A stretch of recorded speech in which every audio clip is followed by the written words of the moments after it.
हाथ के भी कितने रूप होते हैं। कुछ स्नेह के नाते आपसे मिलते हैं तो कुछ प्रहार बनकर आप पर गरजते हैं, कुछ मित्रता के नाते आपके ओर बढ़ते हैं तो कुछ शत्रुता में आपको खींच ले जाते हैं। किंतु कभी सोचा है कि कौन सा हाथ अधिक मूल्यवान?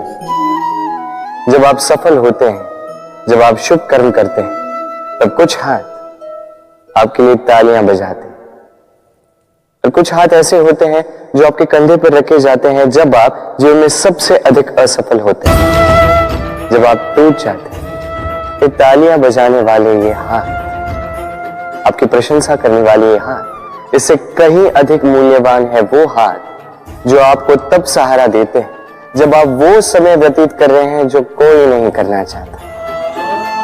ये आपका संबल बनते हैं और यही संबल है जो जीवन को जीने का आधार आपको देता है। तो एक दूसरे का संबल बनकर रहिएगा, जीवन में सदैव सुख पाएंगे। मनुष्य, प्रत्येक मनुष्य किसी से प्रेम करता है, किसी से घृणा, किसी का आदर करता है तो किसी का तिरस्कार करता है।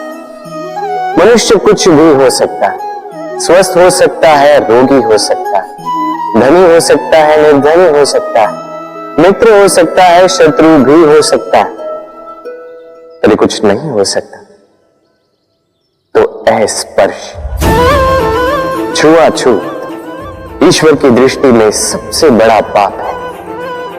ये जो मनुष्य का शरीर है ये ईश्वर की देन है, ये उसका मंदिर है।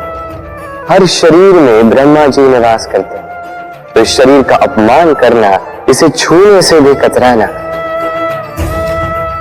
ये कभी ना करना। इस जीवन में छुआछूत कभी ना करना। ईश्वर की जो देन है उसका सम्मान करना सीखो। प्रेम और चाह समान लगता है किंतु है नहीं, इनमें बहुत अंतर है। देखा जाए तो प्रेम और चाह कभी एक हो ही नहीं सकते।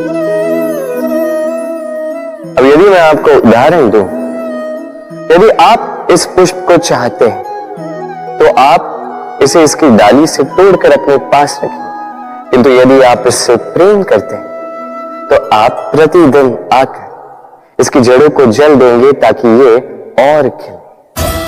बस यही है अंतर चाह और प्रेम। चाह स्वार्थ बन जाता है, जहां प्रेम परमार्थ बनता है। चाह नहीं, प्रेम कीजिए, जीवन धन्य हो जाए।